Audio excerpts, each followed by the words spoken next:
the name of Allah, the most merciful, the most beneficent. Dear brothers and sisters, I have already started talking about neighborhood in Islam. Of course, 2 weeks ago, and this is the third week, and I'm still talking about the rights that we all have over each other as neighbors, whether Muslims or non-Muslims, it doesn't matter. Because Islam takes it into consideration, and it is of a big concern with Muslims and non-Muslims.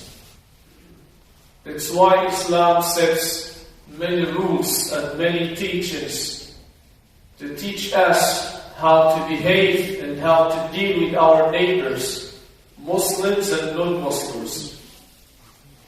To the extent that Abu Hurairah, who is one of the companions of the Prophet Muhammad, peace and blessings of Allah be upon him, may Allah satisfy with him, saying, reported that the Prophet Muhammad ﷺ said, no one should prevent his or her neighbor from putting one wooden plate or something on his wall or on her wall.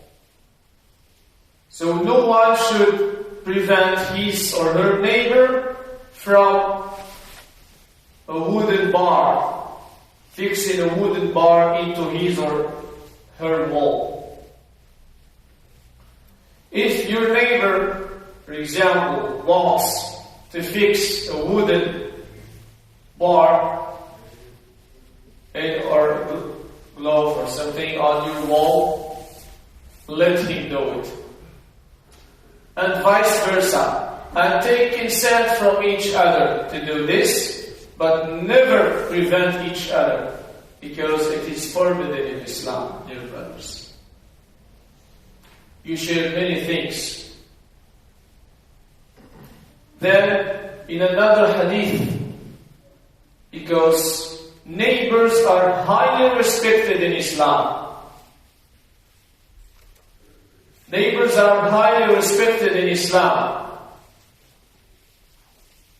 to the extent that Prophet Muhammad, in a hadith narrated by or reported by Ibn Abbas, his cousin, in which the Prophet, peace be upon him, said, if you have a land or any property and you want to sell it, then offer its sale for your neighbor first. Start with your neighbors to benefit them. And here didn't mention whether he is Muslim or non-Muslim. Then Prophet Muhammad, peace and blessings of Allah be upon him, of course, forbids hurting or harming our neighbors. Because there are so many behaviors that shouldn't exist between us, dear brothers and sisters, as neighbors. They should not exist. They mustn't exist. That's why the Prophet in a hadith narrated and reported by Abu Hurairah, one of his companions, the Prophet Muhammad, peace and blessings of Allah be upon him, said, by Allah, he is not or she is not a believer. And he said it thrice. He repeated that thrice. He swore by Allah the Almighty. Then some of his companions asked him, who is not a believer, dear Prophet Muhammad? Then he replied, the one whose neighbor is not secure from his harm or her harm.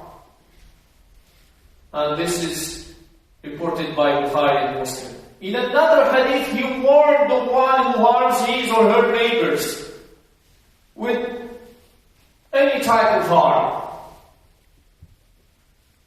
to the extent that he said he won't be into paradise, the one who harms his or her neighbors. He won't be into paradise, into heaven. So neighbors are highly respected. Some of you may ask, so how does it count if we harm my neighbor? We may harm him, maybe we don't know, we ignore this. It's why we should always start with greeting each other, with our neighbors, Muslims and non-Muslims. And why not being the first who greet, who offer this greeting, and always with a smile, to be more practical, dear brothers and sisters, to avoid noise and screaming and loud voices, especially in the early morning or at night or late at night. Some of us, maybe his or her kids, of course, these are rights over neighbors, between each other, of course. So, if my kids are still awake after 9 p.m., so they should not scream. We should educate them. I should teach them, of course, peacefully and kindly. And that is forbidden in Islam. As Muslims, we should not harm our neighbors. Even in the parking, we may forget and horns, beep, and so on. This may hurt your neighbors, especially if you do it many times. I beg your silence, please. If it is done many times, so here, this is forbidden. Why? Because it is annoying our neighbors, and so on. And why not being the first who are offering always and are at the disposal of our neighbors? This is Islam, dear brothers and sisters. May Allah the Almighty keep Iceland safe and give it more prosperity and keep everybody safe and healthy. May Allah the Almighty protect us from all catastrophes and calamities. Then, dear brothers and sisters, immediately after the prayer, we will pray on one of the newly born babies who has just passed away. We will pray directly. The coffin is outside. It will be brought here after Salah directly. Then I recommend for you another thing, which is helping if you want to give some of your donations to feed people in Ramadan, to make iftar, breakfast. Inshallah, we are always hopeful and we never lose hope, and we're sure that coronavirus will disappear forever. Ameen.